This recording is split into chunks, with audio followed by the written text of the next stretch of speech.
में कौन सा क्या पढ़ा था बताइए? भाग क्या अनुसूचियां क्या पढ़ी थी? अनुसूचियां। और आज पढ़ेंगे अपन भाग 1। बताइए भाग 1 का क्या नाम है?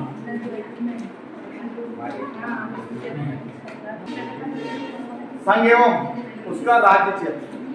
संघ एवं उसका राज्य। आप फालतू बात मत करो। देखो भाग 1 का क्या नाम है? संघ एवं राज्य क्षेत्र, जिसका वर्णन भारतीय संविधान के अनुच्छेद 1 से 4 तक वर्णन किया है। अब देखिए भाग 1 में क्या बताया गया है। देखिए भाग 1 में भारत का नाम बताया गया है अनुच्छेद 1 में। लिखेंगे अपन एक अनुच्छेद लिखेंगे। उसके बाद नए राज्यों का गठन, यानी भारत संघ में जो राज्य है उनके अलावा यदि भारत में कोई नया राज्य मिलना चाहता है तो उसका वर्णन भी भाग 1 के अनुच्छेद 2 में। ठीक है, यानी सिक्किम पहले भारत का हिस्सा नहीं, लेकिन उसे बाद में 35वें और 36वें संविधान संशोधन के द्वारा भारत संघ में जोड़ा गया।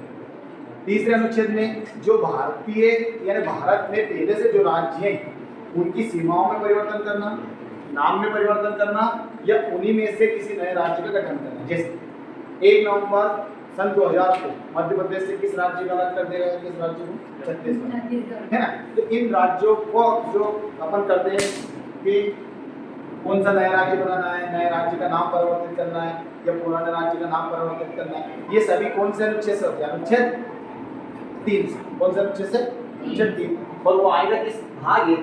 भाग 1 जो है वो 1 से 4 तक। कहाँ तक? 4 तक। और जो चौथा अनुच्छेद है उसमें क्या कहा गया है कि यदि हम अनुच्छेद 2 या 3 में परिवर्तन करते हैं, यानी नए राज्यों को भारत में मिलाना, यानी भारत में पहले से देखो देखना सर, ये पूरा भारत है, ठीक है। कल से श्रीलंका का है, भारत में मिलना चाहते हैं तो कौन सा अनुच्छेद से मिलेगा? अनुच्छेद 2 से। कौन सा अनुच्छेद से? 2 से।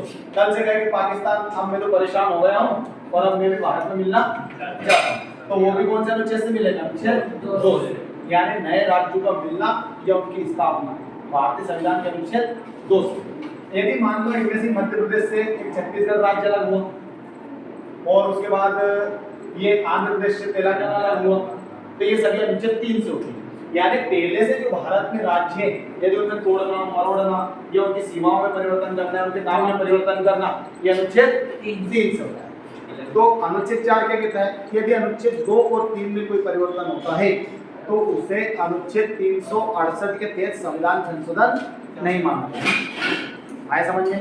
नहीं आया? ठीक है, तो लिखिए अपन अनुच्छेद 1 लिखिए।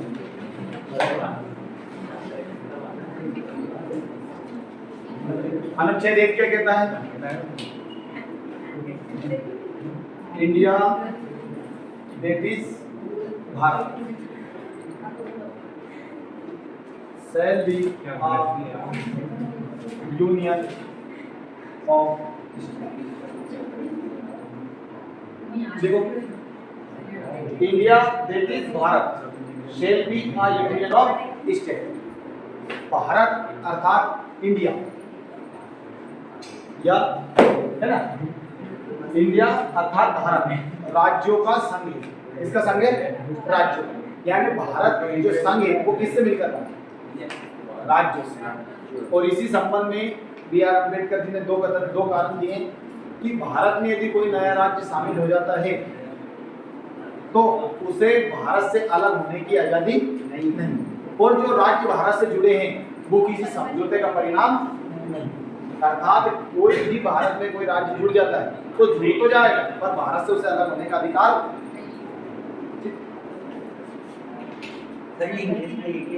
इंग्लिश में लिख लो, हिंदी लिख लो।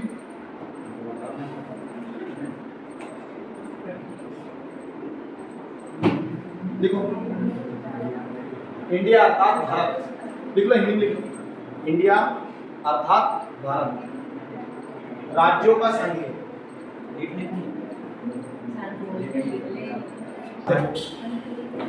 ये लिख दिया आप सभी ने? अब जब भारत आजाद हुआ, भारत कब आजाद हुआ बताइए? 15 अगस्त 1947। उसके बाद अपना संविधान कब लागू हुआ?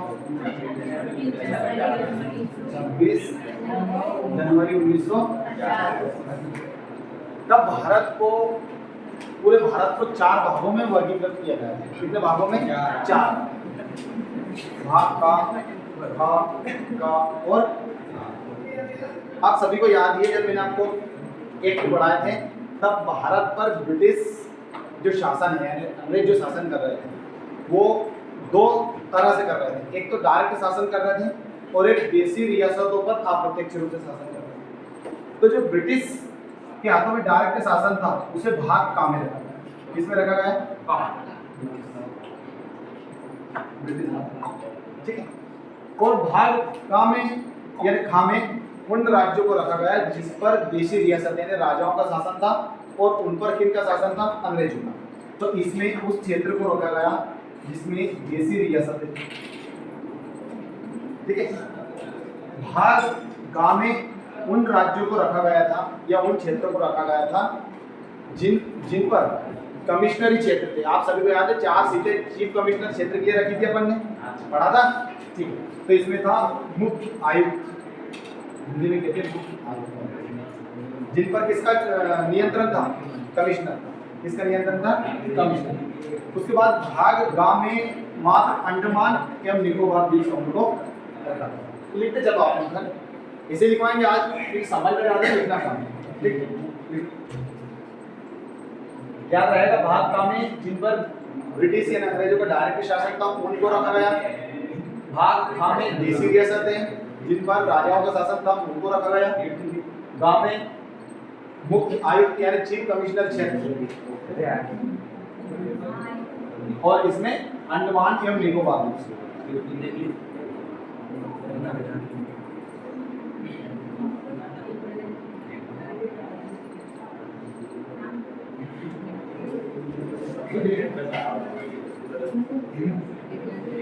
ये कब तक की स्थिति थी? 1956 से पहले। कब की थी? 1956 से पहले की। ठीक है, लिखो साथ में लिखते चलना है।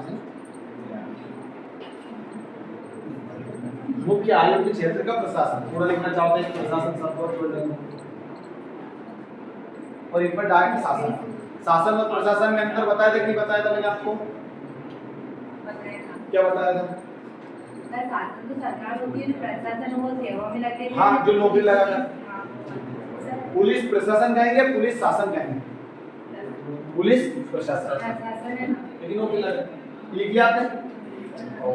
लिखो जल्दी बताओ। ये 1956 से पहले यानी 1948-50 के बाद की स्थिति। ठीक है। फिर 1956 में क्या होगा अपन देखते। बेटा तो इसको देखो। अब इसके बाद क्या हुआ? भारत में सभी जो क्षेत्र हैं यानी जो राज्य बने थे वो सभी भाषा के आधार पर अपने अपने क्षेत्र को यानी भाषा के आधार पर राज्यों के गठन की मांग करने। हाँ सुनो, इसी संबंध में 1948 में एस के धर एक समिति गठित की गई। कौन सी समिति? एस के धर समिति। ये कब गठित की गई थी? तो ये जून 1948 कब की गई थी? और दिसंबर 1948 में इसने अपनी क्या दी? रिपोर्ट। क्या दी? ये किस आधार पर गठित की गई थी? कि अलग अलग जगह से मांग उठ रही थी कि भारत में जो राज्य हैं, क्षेत्र हैं, वो सभी भाषा के आधार पर गठित किया जाए। परंतु एस के धर समिति ने जो अपनी रिपोर्ट दी उसमें साफ साफ मना कर दिया कि भारत को भाषा के आधार पर गठित नहीं। लिख देता हूँ, आप लिखते चलना साथ साथ। आधार पर गठन नहीं किया। फिर इसके बाद और मांग उठने लगी। फिर उसके बाद दिसंबर 1948 में ही जेवीपी समिति। कौन सी समिति? जेबीपी तो यार 3 में बनी थी ना 1948 दिसंबर 1948। इसका पूरा नाम जवाहरलाल नेहरू यानी पंडित जवाहरलाल नेहरू के नाम पर वल्लभ भाई पटेल और पट्टाभी सीताराम। मुझे यार सुभाष बहुत सारे बनी थी ना वैसे के नाम से उसका कोई बात नहीं वाला तो जवाहरलाल नेहरू इस समिति के 3 सदस्य थे। जे से जवाहरलाल नेहरू, वी से वल्लभ भाई और एक पट्टाभी सीताराम।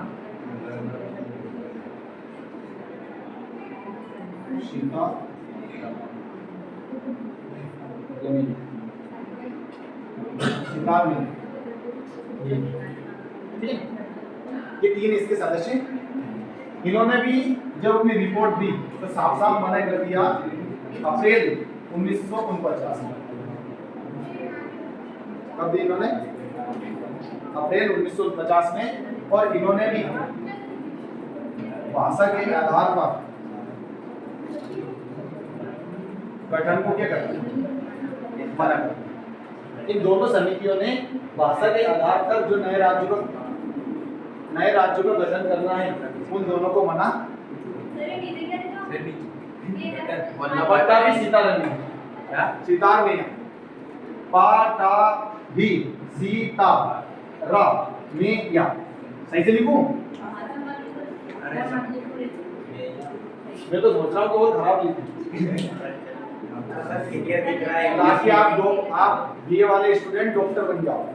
तुम डॉक्टर में भी ऐसे लिखते ना, जैसे कहते हैं ना कि भगवान ने अपनी किस्मत लिखी थोड़ी, साइन किए हैं, पता भी नहीं चल रहा क्या साइन की। लिख लो बेटा। चलो आवाज नहीं हो। अरे विनोद बात मत करो। कट कितना करेंगे देखो इधर देखो सभी।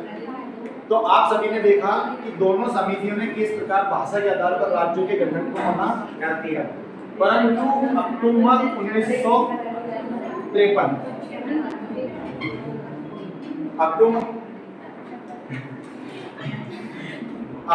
1953 में एक आंध्र प्रदेश के एक व्यक्ति है, एपी लिख रहा हूँ डायरेक्ट आंध्र प्रदेश के लिए, रामाल्लू पोट्टी नाम है। दक्षिण भारत कैसे नाम लेते हैं?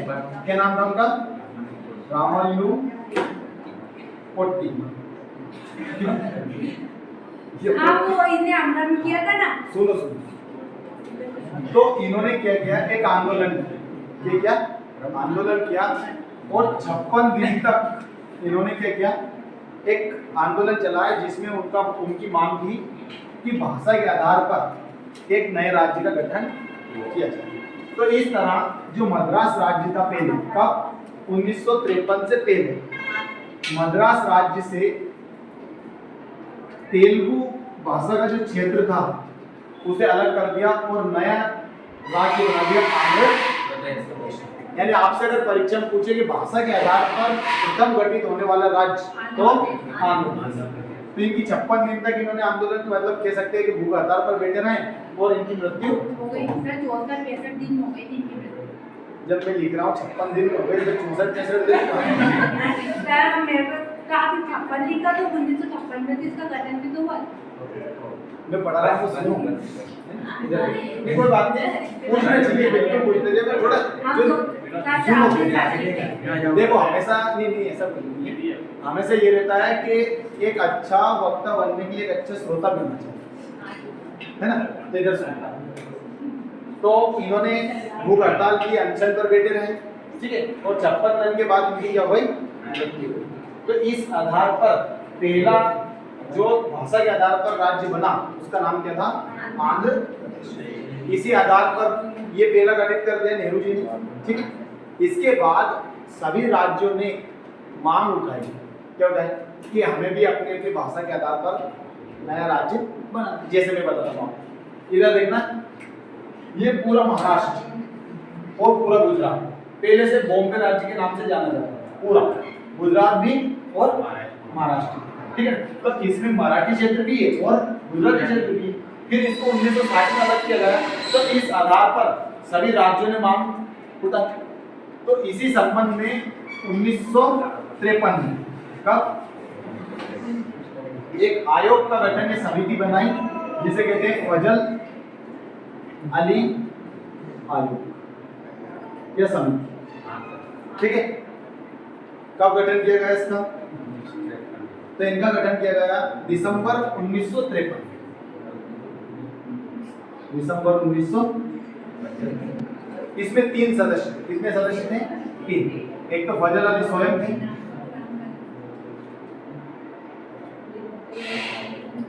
फजल अली, और एक सदस्य थे के.एम. पणिकर।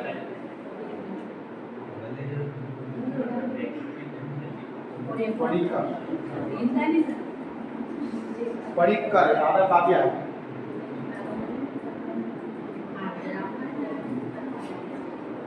और एक सदस्य थे H.N. कुजलू।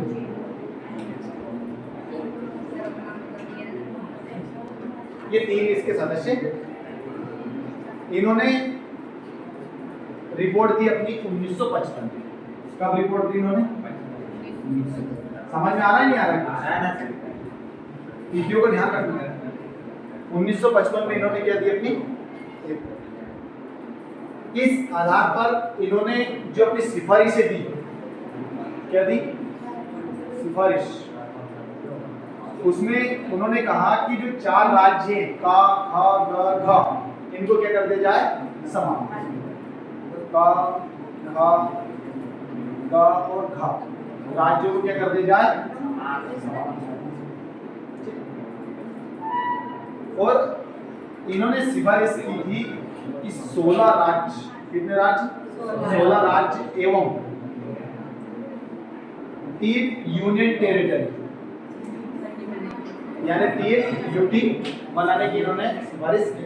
परंतु सरकार ने 14 राज्य और 8 यूनियन टेरिटरी बनाई। तो जो सिफारिश है वो लिख लो पहले। तो इसके बाद लिखो जल्दी जल्दी, लिखते चलो साथ में, सुनते भी चलो लिखते भी चलो। इसके बाद राज्य गठन आयोग, अधिनियम, सॉरी आयोग नहीं कहेंगे, अधिनियम 1956 पारित किया गया। राज्य पुनर्गठन भी कह सकते हैं इसको, पुनर्गठन लिखो सब। राज्य पुनर्गठन अधिनियम 1956 पारित। और इसे किस आधार पर बनाया गया? 7वें संविधान संशोधन। कौन से? 7वें संविधान 1956, ठीक। इसके बाद सरकार नंबर 1956 माफी चाहेंगे 1 नवंबर 1956 को राज्यों का क्या किया गया? पुनर्गठन। आप सभी यदि मध्य प्रदेश के बारे में पढ़ते हैं तो 1 नवंबर को अपन तिथि मानते हैं। 1 नवंबर 1956 को मध्य प्रदेश, उससे पहले सीपी बरार के नाम से जानते थे, है ना। और फिर 1 नवंबर सन 2000 को मध्य प्रदेश से कौन सा राज्य अलग हुआ? छत्तीसगढ़। इस आधार पर सरकार ने 14 राज्य और, परंतु सिफारिश कितने की थी? 6 थी। और बनाई कितनी? 14। अब अपन उन राज्यों के नाम लिखेंगे जिस जिस राज्य को सरकार ने, मैं बोल दूं कि बोर्ड पे लिखूं? लिख देते चलो।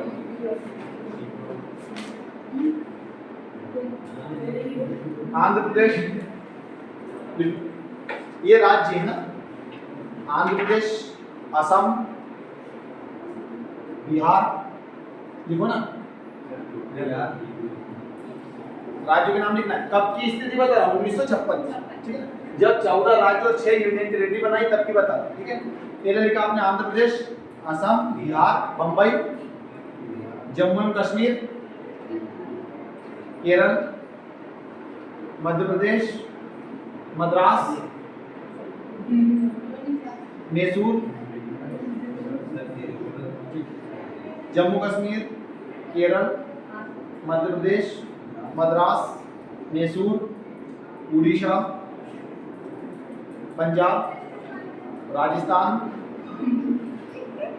पंजाब, राजस्थान, मध्य प्रदेश के बाद मद्रास, सारी मैसूर मसूरी है क्या? नहीं अलग, मसूरी उत्तराखंड में, मैसूर दक्षिण भारत है, ठीक है? टीपू सुल्तान ने जहाँ पर शासन किया है ना। क्या लिख लिया आपने? राजस्थान लिख लिया, उत्तर प्रदेश, पश्चिम बंगाल, 14 जाने चाहिए। तो बोर्ड पे लिखूं उत्तर प्रदेश का क्या है? पश्चिम बंगाल। आप बोलो तो एक बार और बोल रहा हूँ, मिलान कर लेना। आंध्र प्रदेश, और ऊपर नीचे हो जाए तो दिक्कत नहीं है।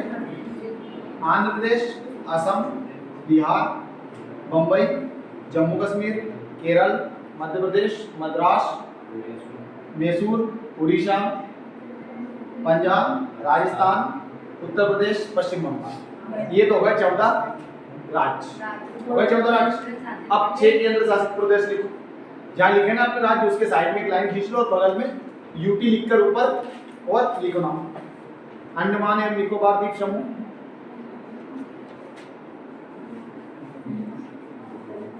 अंडमान एवं निकोबार द्वीप समूह,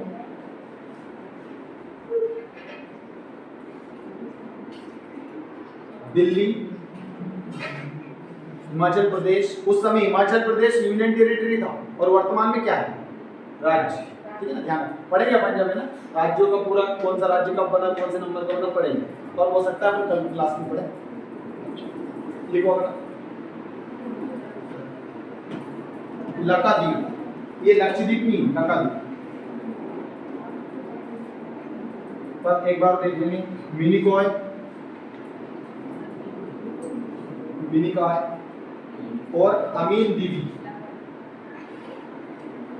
अमीन दीवी, ये एक ही पूरा, हाँ अलग अलग नहीं, द्वीप समूह। देखो तीसरा हो गया, इससे पहले दूसरा दिल्ली लिखा था और पहले नंबर पर अंडमान एवं निकोबार द्वीप समूह लिखा था। ठीक है, अगला लिख लो मणिपुर, त्रिपुरा, मणिपुर, त्रिपुरा और एक बार हिमाचल प्रदेश।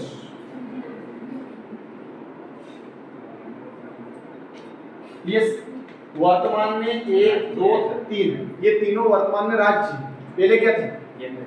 केंद्र शासित प्रदेश। देख लो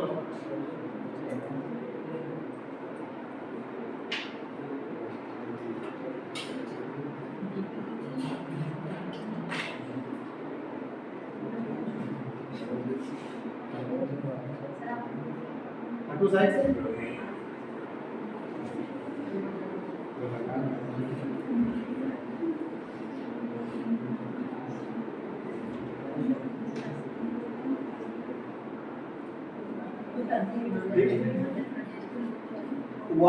संविधान के अनुच्छेद 1 में ही राज्यों को 3 भागों में बांटा है। कौन कौन से?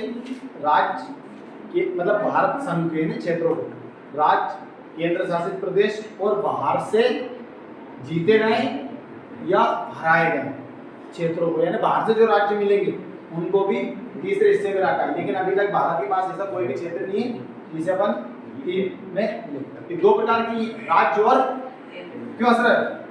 क्या क्यों असर है? सर कौन? ये और ये कौन? राज्य और नहीं तो मैंने ये थोड़ी कहा एक दोनों का आंसर है, मैंने देखा ये दोनों मेरी तरफ आंसर है। हाँ मैं बोल तो चले तो इस तरह 2 प्रकार के अपने भारतीय संघ के क्षेत्र, एक तो राज्य और एक केंद्र शासित प्रदेश।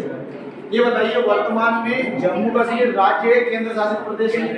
केंद्र शासित प्रदेश। तो आप एक लाइन में लिख लो, वर्तमान में 28 राज्य दिख रहा है इधर और 8 यूपी। ये मैंने लिखवा दी थी, लिखो अब पढ़ेंगे अपन अनुच्छेद 2। तो समझ में नहीं आ रहा है जो नए नए हैं और पुराने उनको भी नहीं आ रहा हो। सर आ रहा है सर। अरे ज्यादा ये लगी है। अनुच्छेद 1 क्या कहता है? India that is Bharat assembly of union, यानी भारत किसका संघ है? राज्य, ठीक है। और उसमें वर्तमान में राज्य भारत संघ को कितने भागों में बांटा है? 3, राज्य, केंद्र शासित प्रदेश और अधिकृत या बाहर से लिए हुए जीते गए राज्य क्षेत्र के बारे। तो अभी तक ऐसा कोई भी नहीं। अब भविष्य में चाहे कि अपन पाकिस्तान को हरा कर भारत में मिला ले तो कौन से क्षेत्र में लगे? तीसरे। कौन से में? ये फिर बांग्लादेश कहेगा भारत में आना चाहते। तो आप सभी को याद है ना, 2 कारण बताए अम्बेडकर जी ने कि एक तो राज्य समझौते का परिणाम नहीं, दूसरा भारत संघ यदि कोई राज्य शामिल हो जाता है तो उसे भारत से अलग होने का अधिकार नहीं है। अमेरिका में ऐसा नहीं। अमेरिका में राज्यों ने संघ को बनाया और यहाँ पर संघ ने राज्यों को। अब अनुच्छेद 2 पढ़े। अपने पास 10 का भी दिया है।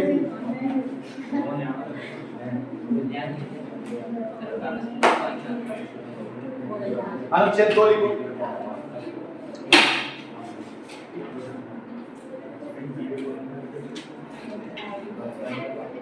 लिखो अनुच्छेद क्या कहते हैं?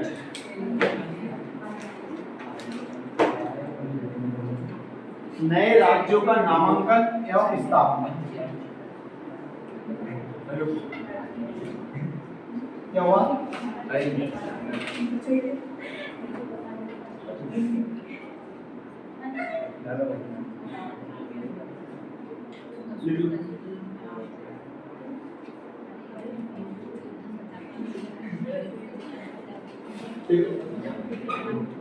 और ये बताइए कि नए राज्यों का गठन करने की शक्ति किसके पास है?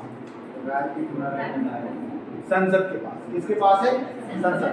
चाहे नए राज्य हो या किसी राज्य के नाम में परिवर्तन करना हो या अनुच्छेद 2 का प्रयोग करना हो या अनुच्छेद 3 का प्रयोग करना हो, सबकी शक्ति किसमें निहित है? संसद। किसमें? क्यों हंस रहे हो? टीप लेना है गंगा, क्यों हंस रही है? तेरी आवाज आएगी वीडियो में, फिर तो सुनेगी कि साहब मेरा नाम ले रहे हैं। अब लिखिएगा अनुच्छेद 3।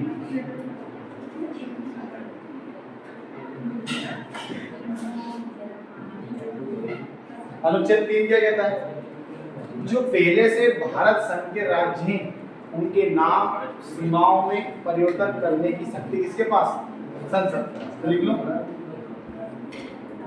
नए राज्यों की स्थापना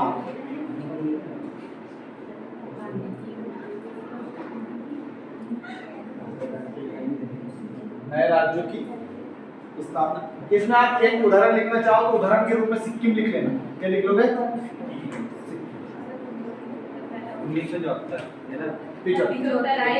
35वां और 36वां संविधान संशोधन लिख लो।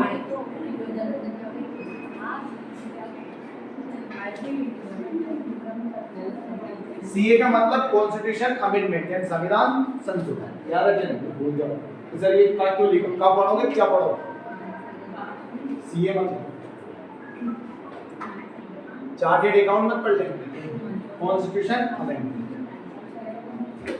संविधान संशोधन। 35वां और 36वां किसके लिए किया गया? सिक्किम। जब प्रधानमंत्री कौन थे? ये कौन थी? इंदिरा गांधी। अब अनुच्छेद 3 लिख लो। नए राज्य की स्थापना तथा मौजूदा राज्यों के नाम सीमाओं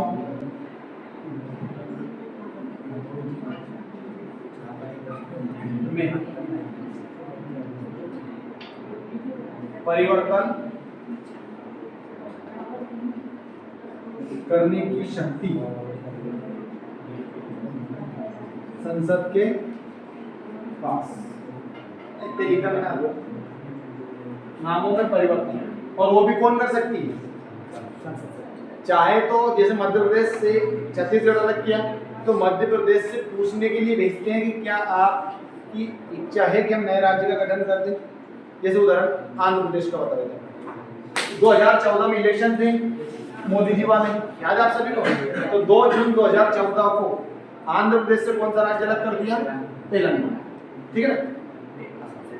तो आंध्र प्रदेश की विधानसभा के पास भेजा था पूछने के लिए, उसने मना कर दिया। फिर भी संसद ने नया राज्य मना किया।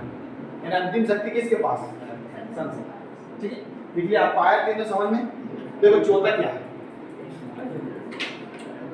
किसी संबंध में कथन कहते हैं भारत के लिए, तो वो लिख लो। भारत को लिख लो, भारत को विभक्त राज्यों को अविभाज्य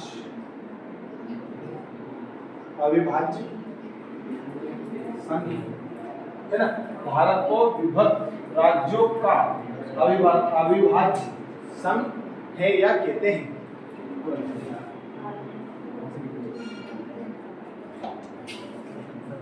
अनुच्छेद 2 मीटर तो क्या, फिर एक बार रिवीजन देख लेंगे अपन, ताकि आपको यही याद हो जाए। फिर कल से नागरिकता पढ़ेंगे अपन। यदि नागरिकता परसों देख लेंगे, सभी होगा तो कल अपन परसों राखी रक्षाबंधन आया ना, यही राखी आगे पर आर्टिकल 4 बता दो। देखो अनुच्छेद 4 क्या कहते हैं, यदि आर्टिकल 2 एवं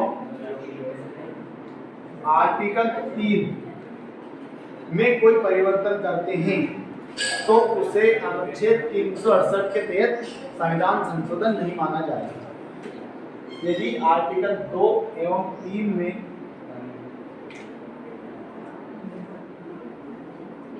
परिवर्तन करते हैं तो उसे आर्टिकल 368 के तहत संविधान संशोधन नहीं माना जाएगा। अर्थात भारत के संविधान जो संशोधन की प्रक्रिया है उसकी जरूरत नहीं रहेगी और इसे साधारण बहुमत से आसानी से अपन पारित कर सकते हैं। ठीक है, एक लाइन में देखो इसमें, ताकि आपके एक बात स्पष्ट हो जाए।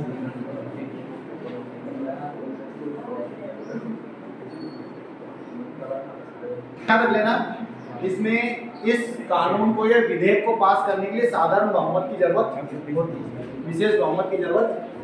और साधारण बहुमत जानते ना, आधे से ठीक है। और तो कुछ नहीं रहा। और इनमें राष्ट्रपति की पूर्व अनुमति की जरूरत होती है, राष्ट्रपति को पहले ही बता देते हैं। ठीक है, राष्ट्रपति की पूर्व अनुमति की जरूरत होती है। फिर इसको मानने के लिए राष्ट्रपति क्या होता है? बाध्य होता है। क्या होता है? ठीक है ना। तो आज के लिए इतना ही है।